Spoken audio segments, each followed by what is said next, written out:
Hi, this is Mike Hibbert with the next Ruby on Rails tutorial for you. This time we're going to be covering the subject of how to build a blog. And the reason why we've chosen a blog is because it demonstrates a lot of the basic concepts that are involved in building Ruby on Rails applications. So it's going to take us from how to list things on a page to how to actually create new items in the database, and then how to do searches and find those items, as well as update them and then destroy them. So it gives us a broad spectrum of things that we can learn about how Rails actually gets things done. So the first thing that we're going to take a look at is actually creating a controller. Now, if you're familiar with model view controller development, a controller basically does all of the orchestration of pulling information together and preparing it and then passing it through to be displayed by a view. So the way that we create a controller in Rails is to basically use the Rails command line tool. So if we start by Rails generate, or Rails G for short, controller, and then in this case we're going to use the name blogs for our controller. If we run this, it should generate some code for us inside of our Rails application. So what it should do is then create inside of our newly created application a new controller inside of app controllers, and there we go, it should create that blog for us. Now each controller has a number of different actions that it can implement, and there are 7 in total. So let's just take a quick look through what they are. Inside of an application controller, we can have an index. First of all, I'll just make a bit of space, which is basically the index is just your bog standard page where you would probably list items, and in the case of our application we're going to list our blogs. The next one is the new action, and the new action is basically where we would then display a form to create a brand new blog. We have a create action. So after we've displayed our form to take details of what the new blog would be, we then pass back to this controller and it will trigger the create action, which will then actually create it inside of the database using our model system, and then redirect through to back to our index to show the newly created blog on the index page. We have an edit action, which, like the new action, it would show a form, but this would be populated with the information of an already created blog in our case. And then we have the update action, which basically does the job of taking what's been changed on the edit actions page, then updating the record in the database, and then passing back through to our index page, or indeed to any page you want it to pass through to. Then we have a show page. Now we are showing our information on the index page as a list, but say we wanted to have that abbreviated and then have a page where we'd show the full blog, then we would have to use the show action, and the show action would take the one particular blog in our case and display that. So you can see that all of these have different purposes within the whole flow of how a website gets used. The next one is basically the destroy action, and basically all that does is it takes an argument of whichever blog or any ID from a record that you want to do, and it will take that ID, find it in the relevant item in the database, and then you can call the destroy method on there to delete it from the database. So there you have it. There are 7 different actions that you can perform within a controller, and they all have relevance within this particular application we're building here. Maybe it's not relevant in some of the other things that you're doing. So for instance, you may not use the new or create or edit update if all you're doing is a plain old website that shows a front page. But if you're doing something like a news website, then you may end up using some of these. It really depends on the application. But for the purposes of our blog, we're going to use them all. So inside of our roots file, which we have under the folder config roots, we need to add in a line which says resources :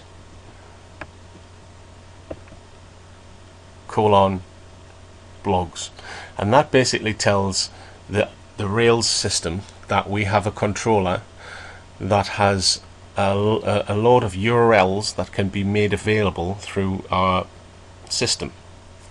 So to access that, it will then go into this controller and see that we've implemented these particular actions, and then it should recognize that when we go to our URLs, we should be able to access them through there.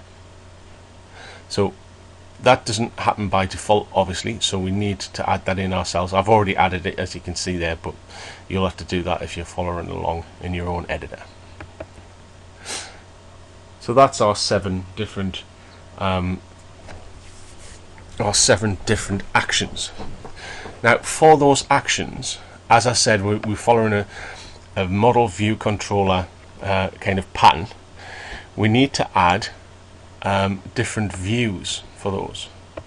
So under the app views section, we should then have a blogs folder, and in there I've added 4 different files. Now the 4 different files are basically our index page, which will show the list of all the items. We have an edit page, which will show a form that has the pre-populated values of an existing blog. Then we have a new, which will show a blank form, which basically allows us to create a brand new blog. And then show, which just basically shows us one particular blog in full, with a couple of options for us to edit or delete that blog. So under the index page, if we just quickly look through that, we have blog posts as the heading of the page, and then we have the Ruby version of a loop. So if you're coming from a different language like Python or from PHP or something like that, this is more or less the equivalent of a for loop. And inside of there we've got a variable that we will create later inside of our system, our controller. And for everything inside of this, well, you can treat this as a list or an array of items. For each one of those, we're going to pass in a blog item, and inside there we're going to create an h2 tag and use the link to method to actually create an HTML link. Now you may be accustomed to using the a tag in HTML yourself, but with Ruby on Rails we can use this nice little function which basically knows how to plug in the URLs so that they match correctly through the routing system. So you can still use the href tag, but to be more correct and to actually remove a number of problems when you're actually trying to deploy to other systems, it's easier to use the link to function, because that'll do a lot of the actual logic for you to work out what that should be depending on where you've deployed your application. So we use the link to function, and in this case we're going to pass in the blog.title of this and a copy of the blog. Now what this will basically do is it'll make the title of the link, or the text of the link, equal to the title, but it'll also link through to the correct URL for this blog. And then when we click it, when it's actually on the page, that'll take us through to our show page. or our show action. And then finally underneath we drop in the body. Now you could abbreviate this if you wanted to. I'm not doing that in this case, but it's customary to do like a summarized or a shortened version. So if this was a proper website, it would probably be limited to how many words you could have in there and how many characters. After that, we just basically make sure that we use the end tag at the end.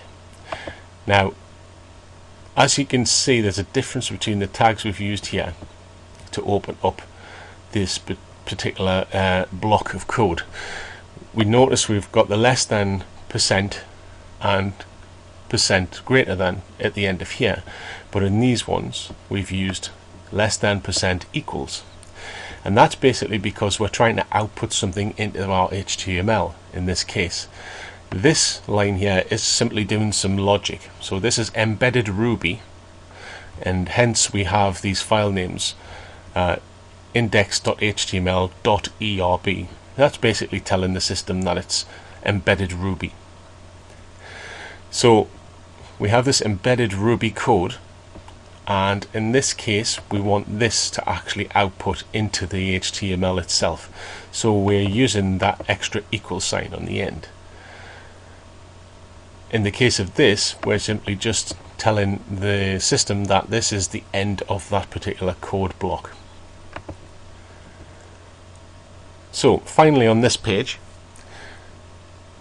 we're just going to output another link using the link to function, and this time we're going to supply it with some proper text to say new blog post, and then we're going to actually use the system to actually work out for us what the correct URL is. Now if we go to the command line, we've got a command called rake roots. Now rake roots is part of the Ruby on Rails structure, and it basically works out for us what the actual roots are through to our different methods, or different actions rather. So as you can see, the root prefix for index is blogs. The root prefix for the new action is new underscore blog. Edit underscore blog for edit action. Blog for show. So when we actually use the link to function, we can go and use, as you can see here, we've got one new blog, which is the prefix. If we use that prefix just here, but then add on underscore path on the end, Ruby will then be able to use those roots and work out for us what exactly is the correct URL for that to link to. So this is a kind of a way of taking out all of the headache of you working out what's the correct URL for this, and then having to make sure that it'll match whatever it should be when you deploy your website online. Because if you use this method, it will always be the right URL, regardless of where you are, whether you're developing on your own machine or whether you're online. So if you're unsure about what roots to use, you can use that rake roots command that we used here, and it'll show you this list of what's available, and you can pretty much just look at the list and say, right, okay, new underscore blog is where I need to be going, and supply that as the second argument to link to the link to function. Okay, so that's our first index page done. Now we've got this variable that we've been using on this page, but we haven't actually defined it yet. So to do that, we need to do a little bit of code inside of our controller. Now before we go any further, I need to add in some permissions just for security reasons, so that when we're actually editing and saving our blog posts, we're allowed to do that under the Ruby system. So I'm going to add in this extra method called blog params. Now what this does is it goes through to the params section of our of the Ruby's the Rails system, and it basically makes sure that when we are using a blog, we allow the title and body to be passed in through to our model. So then the model is then secure enough to know that it's allowed to take in the title and body. But if we end up trying to pass in things that are illegal, or any kind of fields that perhaps exist in the database but we don't want people accessing, then this function here should be able to help us to filter that out and stop our system being abused. So now that we've included that will become very, very useful, as you'll see as we progress. So moving back to our index page, we've got this variable that we need to instance, so we need to include that. And the way that we include that is inside of our index action. If we just basically create the variable and say it's equal to blog.all, that will use the blog model to actually pull out every single blog that's in the database. So that leads us to the actual use of the model. Now, we haven't actually created that so far, so perhaps this is a good time to move on and to actually create the model in the system. So to actually create the model, we need to use the Rails command line tool again. So we're going to use Rails, and again we're going to use generate. So you can use generate, or you can just use G on its own. Rails knows that you mean generate even if you just put G. So generate model, and we want blog to be the model name, and we want to tell it that there's a title called that is of type string inside of this model, and also a body which is of type text. Now, the reason why we're saying the title is string and the body is text is because we want the user to be able to type a lot of words inside of the body, but only a very short title. It's not going to be more than 256 characters for a title, or it shouldn't be. If you can't say it in a small amount of words, it should be in your body anyway. So once we've done that command, that'll create the Rails the files for us, and it should then create inside of our models folder a blog.ruby file, and this is all it is a class called blog, which is derived from active record base, and that's all that needs to be done in there. So we're not going to touch that or change anything in it. It's just basically created that file in there. At the same time as that, inside of our database, it's created a migration file. Now, inside the migration file, we have a class called create blogs, and this basically sets off a command called create table blogs and gives it a field of string type with the title and a field of text type. In addition to that, it adds in timestamps. So you basically get two other timestamps. You get a created at timestamp and an updated at timestamp, and that goes in automatically. The Rails system will do that for you. You don't have to specify what they are. That kind of goes in as by default. These are the only ones that you should really have to worry about in terms of doing that. So the migration gets applied by calling rake with the following commands: rake db :migrate. Once you've run that command, if we then as you can see, I'm doing a bit of research for another tutorial, but let's have a look at localhost. If I quickly log into our database, I've created a database in there called ROR_blog, and inside of there, once you've called, actually no, I'll jump back. We need to just jump back a little bit, because before we go that far we need to set up the username and password for our database, because even if we run migrate at this point, that wouldn't work. So to do that, we go into our config database YML file, and under the development section you just basically need to add in your database name, your username and your password, which is very simple. Once you've set that up, then you can run your migrations. So going back to running our rake db :migrate function, that will then apply inside of the database the changes that we've made to the database, and you should then get two tables inside of there. You should have a schema migration and a blogs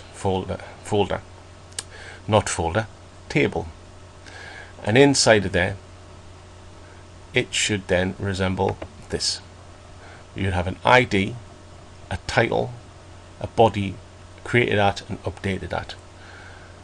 So you've got all of those inside there to record our blogs. So now that we've created our model, we can then use that inside of our controller as we've used it here in the index. So our model is called blog, and we're going to use its .all method to assign that variable, which then in turn gets used inside of the view so that it can be accessed and we can pull out the information. So that's our index done. Okay, now for the next part we're going to start creating new and editing blogs and also destroying them. Now I want to add in a feature where we can actually send a message back to the user to the index page, so that we can confirm that we've actually deleted or we've actually created a new blog for them. To do that, we need to access the layout for the page. Now under the views folder, under app views layouts, we have an application.html.erb, and this is the main page that actually defines how the page should look. So if you're wanting to set up a page that has a header or a footer in it, then this is the place to go.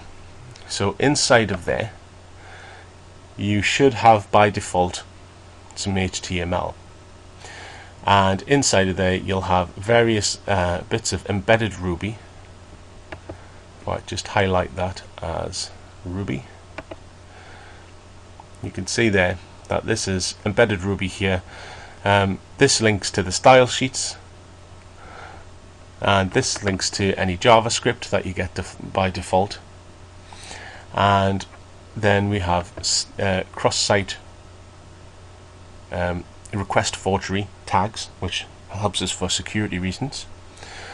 And then we have this one little comment inside of the body saying equals yield. Now what that does is it will take any of the output from any of the controllers that you have in your system and embed it inside of there.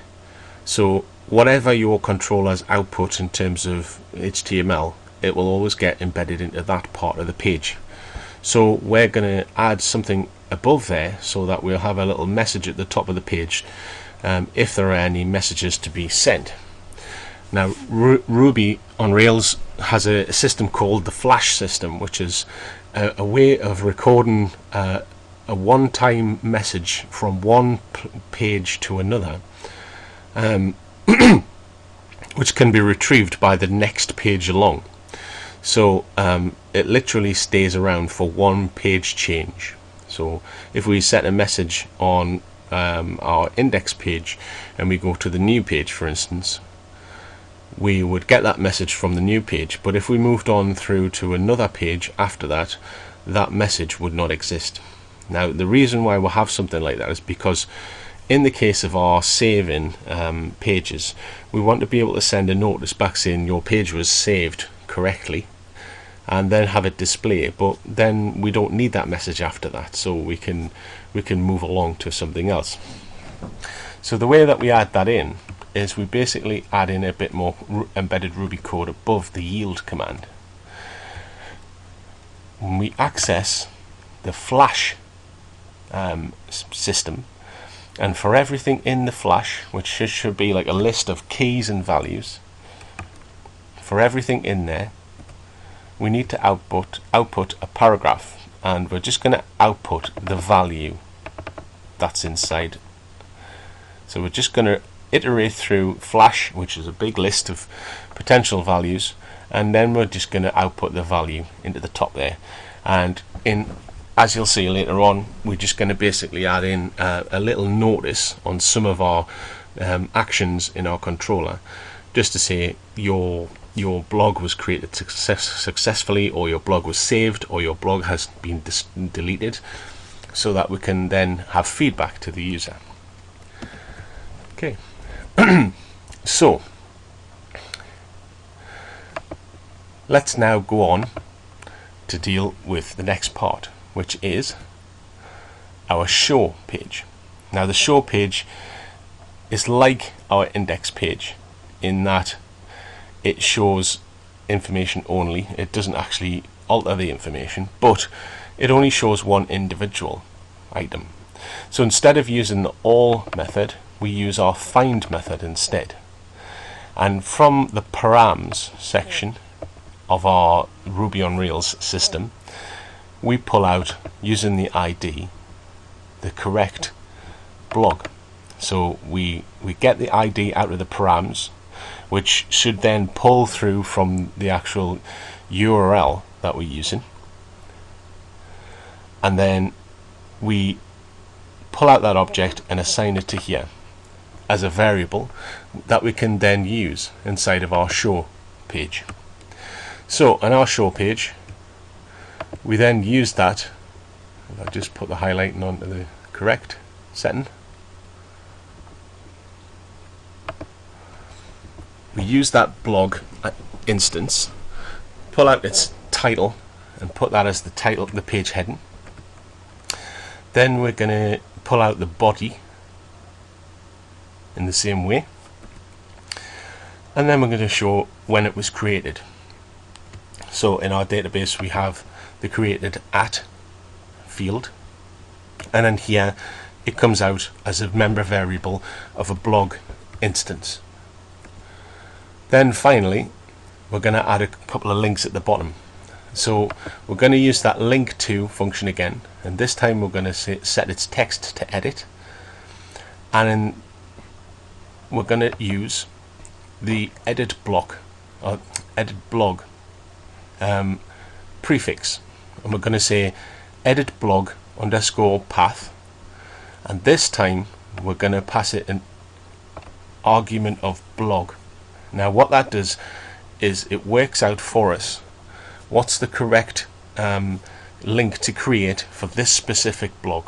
So say blog changed to be a different blog later in the page, this function would then know that that was different and make it a slightly different link or HTML link through to the correct blog for us. So it's important to use these paths in the correct way so that we can avoid any kind of inconsistencies and save us a lot of headaches.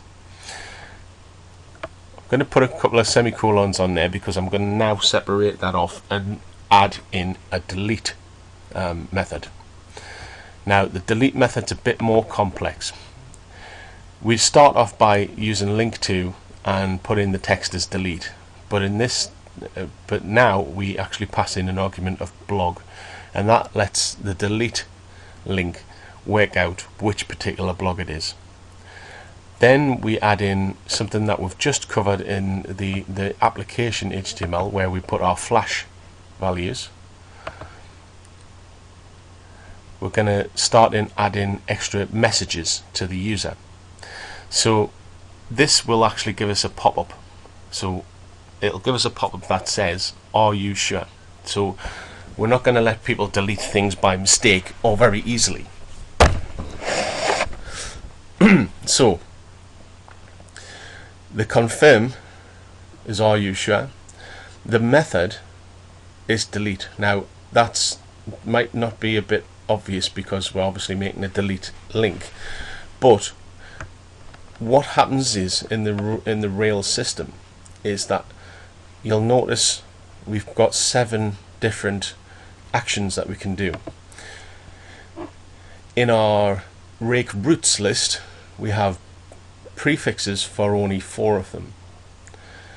So the way that Rails actually gets us to have the system work is through using REST. Now if you know what REST is, then that's great, but if you don't, then that basically means that there are different methods through the HTTP protocol. Now you can see the verb column gives us different methods for these different actions. Blogs is a get method. Delete doesn't have a prefix, and the reason for that is because when we actually do a delete method, it passes through to the blog's prefix, but it changes the HTTP verb to delete, and that's because Rails is a RESTful system. So when we actually want anything to go and delete, when we're creating our link to that over here, it will link to the blog as if it's a normal blog show, or so we'll do the normal blog show, but we then tell it to use the delete method, and it will simulate that HTTP delete method instead. So we need to specify the method inside of this link so that it will be RESTfully correct.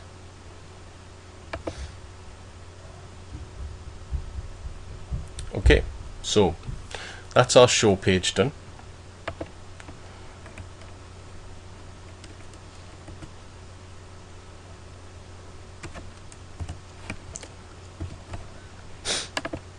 Now we want to be able to create new blogs, and we want to be able to edit new blogs, and we also want to be able to delete them. So the next part of the process is really just hooking up what goes on there. So with our new method, we need to create a new instance of a blog, and the reason why we need to create that, even though we haven't actually taken any information off the user yet, is because this instance can be used by the Rails system to create a form for us. So in our new view, we're going to add in the first code for making forms. So I'm going to add that heading in. Then we're going to use a new method that you may not have seen before called form_for. So form_for method, and we're going to pass in an instance of blog. So this is a form for a blog, and then we're going to take that instance of the form and define the fields within. So notice I'm using an end function there, an end tag there, just to make sure that it knows where the embedded Ruby ends. The first field that we're going to display is going to be the actual title field. So we create a label for that by using f.label, then :title, and that's our first bit of embedded Ruby there. Then I separate that with a semicolon, and then we use f_text_field, which is a method that knows how to create a form field, and we give it the ID of title. Next we create another label, but this time for the body, but this time instead of a text field we're using a text area. and that should then give us a text box on the page, or a text area in HTML. That way you can type in more than one line of text in there. And then finally we add another paragraph in with a submit button. Now the reason why we don't use just the plain old input type submit that you would use in HTML is because if you're using these buttons, you could well be using them tied in with some JavaScript methods, and Rails likes to automate that sort of thing for you. So it's best to use this form for function, and then it will do all of the thinking for you and set that up automatically for you. All you need to add to the submit method is the text that you want to actually display on that box, and then that's that. So that's our new action created with its view. So when we visit there, we should just get a page that actually displays the form for us to fill in. Now what happens when we've actually filled in that information? Well, what happens is we press that submit button and it passes through not to the new action but to the create action. So we need to actually do some coding to see what the create method does. So the first thing we're going to do is we're going to use our security function, which is the blog params, which is going to get the values for the title and body out of the post array and pass it back through to our blog. Now that should then create us a brand new version of a blog, but with the values of the form that we created inside of our new action. So that should be pre-populated. The next thing we need to do is try to save it. So if it saves correctly, we're going to use the redirect to method, and then we're going to use the blogs underscore path. So this is the blogs prefix with the underscore path on the end, and that should then work out what the correct path is back through to the index page for our website. And then we're going to pass a notice, and that should then turn up inside of our flash memory, and the notice is your blog was created. If this doesn't save correctly, what we want to do next is basically render the new page again so that the user can take another try at that.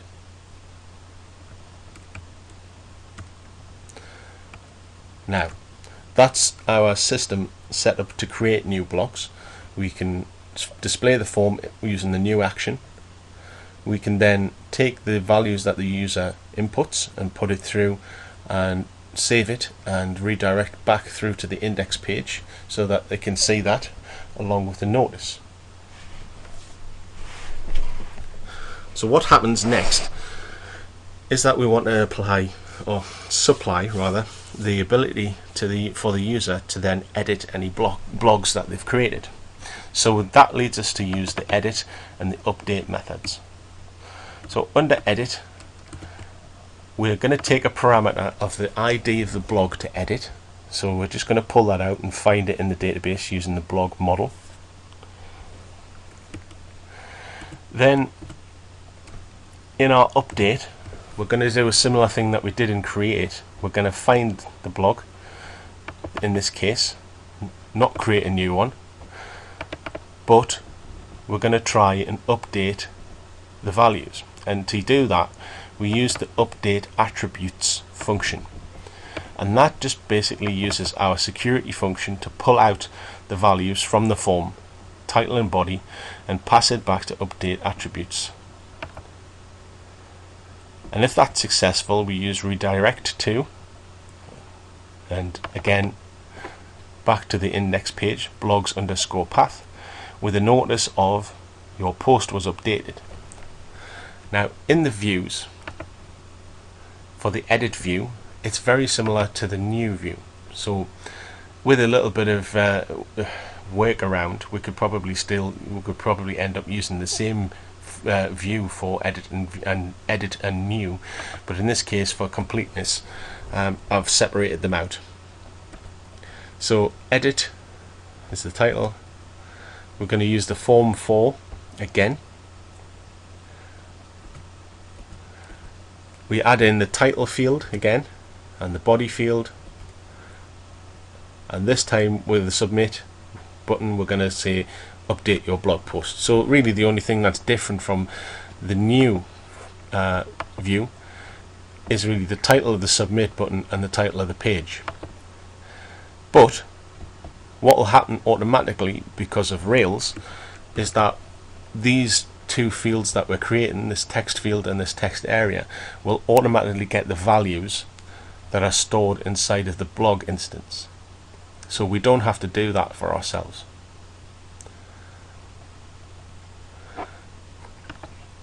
So that's done for our edit action.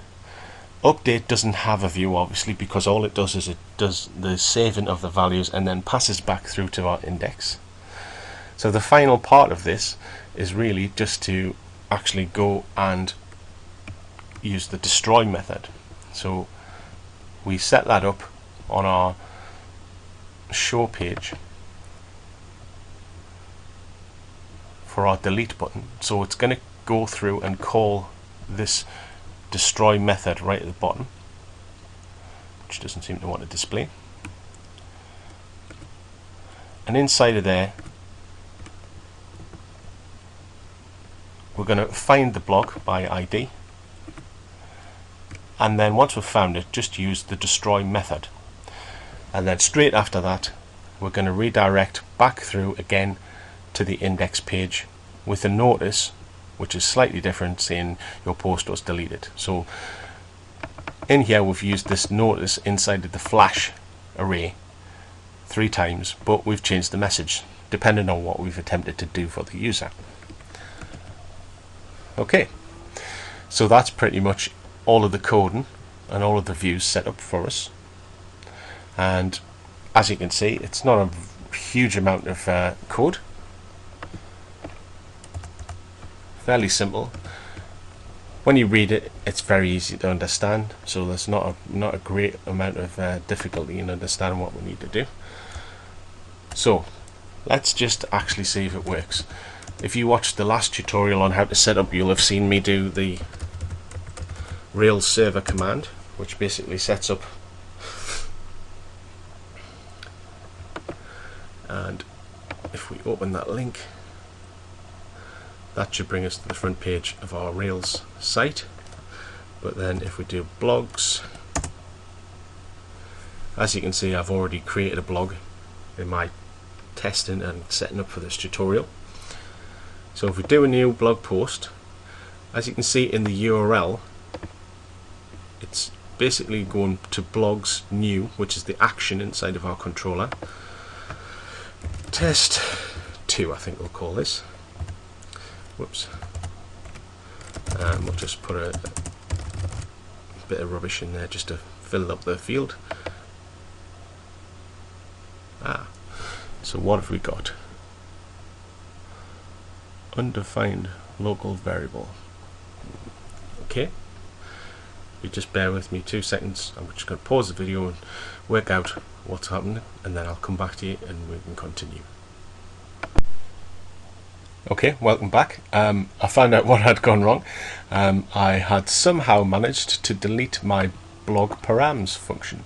I'm not quite sure how I did that, but it just shows you how important that is, and if you don't include that, then you will not be allowed to pass these pieces of information through to models, which actually is a very good demonstration of how secure this is, because without this actual process being performed, I was unable to create a new blog. I would have been unable to actually save or update my blog.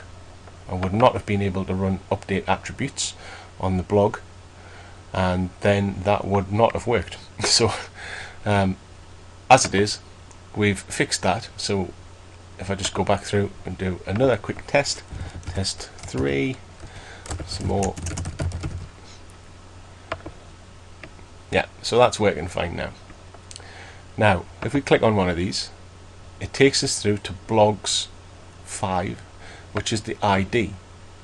So this is where we're seeing that the link to function's really figuring things out for us, and that we're not having to do all of the work.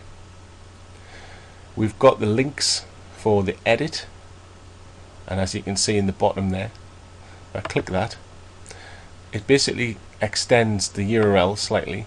So that was blog 5 to view /edit to edit. So if we go back, it's literally just tacking on the word edit on there as the action name. But then as a result of that, it goes to the controller, gets out the information and populates the form for us.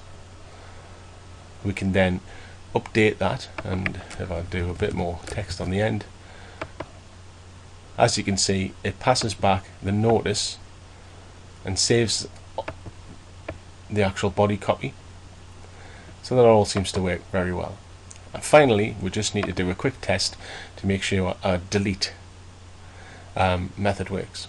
Now, as you can see in the bottom there, when I hover over the top, on the bottom left hand corner, you can see the IP address, then blogs /6.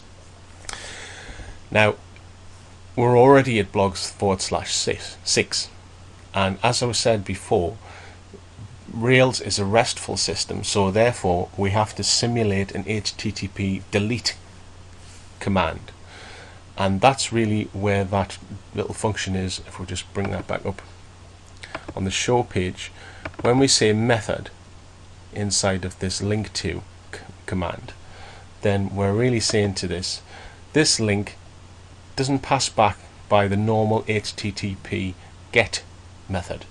It uses the delete method instead, and then Rails can then recognize that that should then be routed through to our controller's destroy method. So if we just go down here, it will then, instead of calling the show method, call the destroy method instead.